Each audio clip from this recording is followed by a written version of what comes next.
తెలంగాణలో మున్సిపల్ ఎన్నికల కోసం రిజర్వేషన్లు ఖరారయ్యాయి. 10 నగర పాలక సంస్థలు 121 పురపాలక సంఘాలకు రిజర్వేషన్లను ఖరారు చేస్తూ ఉత్తర్వులు జారీ అయ్యాయి. దీనికి సంబంధించి ప్రభుత్వం జీవో నెంబర్ 9ని విడుదల చేసింది.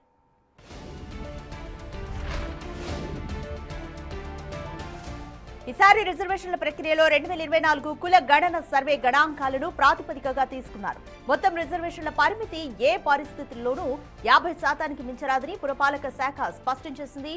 అన్ని స్థానాల్లోనూ 50% సీట్లను మహిళలకే కేటాయించారు.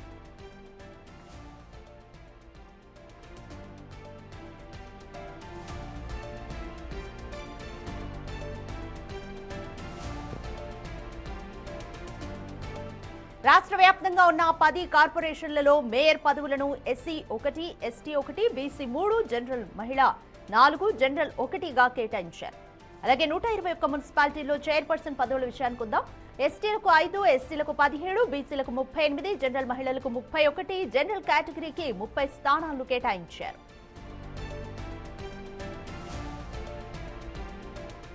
రాష్ట్ర వ్యాప్తంగా మొత్తం 3518 వార్డుల్లో మహిళలకు 1007 వార్డులు కేటాయించగా బీసీలకు 1032 స్థానాలు ఖరారు చేశారు. ఇక ఈ నెల 17వ తేదీన రాజకీయ పార్టీల ప్రతినిధుల సమక్షంలో జిల్లా కలెక్టర్లు డ్రా పద్ధతి ద్వారా ఏ వార్డులు ఎవరికి కేటాయించాలనేది తుది నిర్ణయం తీసుకుంటున్నారు.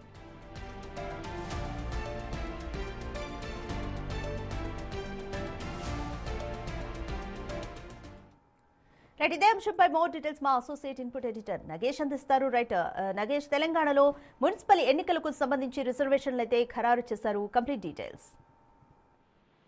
డెడికేషన్ కమిషన్ 2024 నివేదిక ఆధారంగా రిజర్వేషన్లు అయితే ప్రభుత్వం ప్రకటించింది. ఇందులో మహిళలకు 50% రిజర్వేషన్ల సీట్లు కేటాయిస్తూ కూడా నిర్ణయం తీసుకుంది. ఎందుకంటే రిజర్వేషన్ల నిబంధనలు కూడా విడుదల చేసింది. మున్సిపాలిటీలో వార్డులకు సంబంధించి కానీ ఎస్సీ, ఎస్టీ, బీసీ మహిళల రిజర్వేషన్ సంబంధించి మొత్తం ఓవరాల్ గా 50% మించకూడదని చెప్పి మార్గదర్శకాలు జారీ చేసింది. జనాభా ఆధారంగా కూడా ఎస్సీ, ఎస్టీ సీట్ల కేటాయింపు కూడా జరిగింది. మొత్తం మహిళలకు ఈ కోటాలో 50% రిజర్వేషన్లు ఇస్తూ నిర్ణయం తీసుకున్నారు.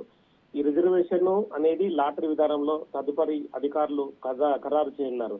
ఎస్ఈఈపీసీ సర్వే 2024 డేటా ఆధారంగా బీసీ రిజర్వేషన్లని నిర్ణయించారు. గత ఎన్నికల్లో రిజర్వ్ అయిన వార్డులు ఈసారి కూడా మినహాయింపునిచ్చారు. మొత్తం 2011 జనగణన ఆధారంగా ఎస్సీ, ఎస్టీ సీట్ల కేటాయింపు కూడా జరిగిందని చెప్పొచ్చు. బీసీలకు ప్రత్యేక కమిషన్ అలాగే సిఫార్సుల మేరకే ఈ రిజర్వేషన్ జరిగిందని చెప్పొచ్చు. ఎందుకంటే ప్రతి జిల్లాలో కూడా బీసీ కమిషన్ తన నివేదికని ప్రభుత్వానికి అందజేసింది.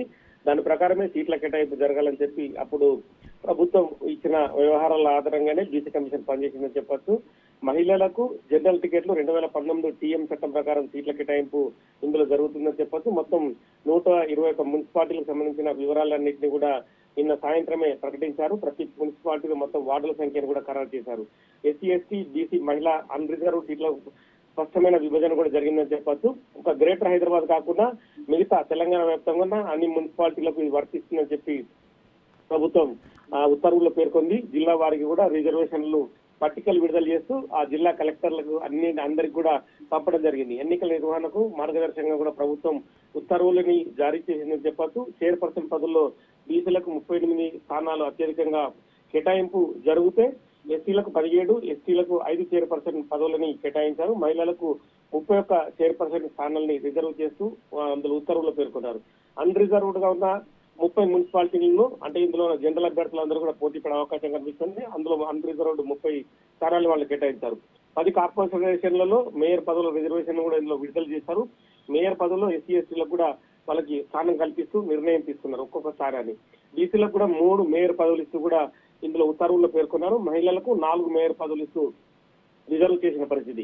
ఈ మంత్ నెలాఖరికి కూడా నోటిఫికేషన్ వచ్చే అవకాశం కనిపిస్తుంది. ఇప్పటికే తెలంగాణ ఎలక్షన్ కమిషన్ రాష్ట్ర వ్యాప్తంగా అంటే గ్రేటర్ హైదరాబాద్ వదిలిపెట్టి మిగతా జిల్లాలో ఉన్న మున్సిపాలిటీలు అన్నిట్లలో కూడా ఏర్పాట్లు చేయాలని చెప్పి జిల్లా కలెక్టర్లకు ఇప్పటికే ఒక మీటింగ్ ను కూడా నిర్వహించింది. అక్కడ బందోబస్తు వ్యవహారాలు కానీ అక్కడ ఇబ్బందులు కాకుండా ఈ రిజర్వేషన్ల ప్రక్రియకు సంబంధించి కూడా వాళ్ళందరికీ అన్ని పార్టీల అభ్యర్థులను కూడా ఆ జిల్లాలో ఉన్న వాళ్ళందరినీ అంటే అన్ని పార్టీలకు సంబంధించిన నాయకులందరినీ పిలిచి వాళ్ళందరికీ వివరించాలని చెప్పి కూడా ఆదేశాల్లో పేర్కొంది. ఈ క్రమంలోనే ప్రస్తుతం అయితే తెలంగాణ ఎలక్షన్ కమిషన్ హైదరాబాద్ లో మాత్రం మీటింగ్ నిర్వహించింది. మిగతా జిల్లాల్లో కూడా కలెక్టర్లందరినీ వాళ్ళందరినీ నాయకులందరినీ పిలిచి వాళ్లకు చెప్పే అవకాశం కనిపిస్తుంది. తదుపరి నోటిఫికేషన్ ఎన్నికల నిర్వహణ, ఎన్నికల ఎప్పుడు ఓట్లు వేయాలి, వాటికి సంబంధించిన విధి విధానాలను కూడా ఖరారు చేస్తూ మరో 2-3 రోజుల్లో కూడా నోటిఫికేషన్ సంబంధించిన వ్యవహారాలను కూడా బయట పెట్టే అవకాశం కనిపిస్తుంది. ప్రస్తుతం అయితే అంటే ఈ సంక్రాంతి పండుగ సెలవుల తర్వాత విధి విధానాలకు సంబంధించి ఎలక్షన్ ప్రక్రియకు సంబంధించి కూడా పూర్తి అంశాలను కూడా ఎలక్షన్ కమిషన్ వెలువరించనుంది. Thank you Nagesh.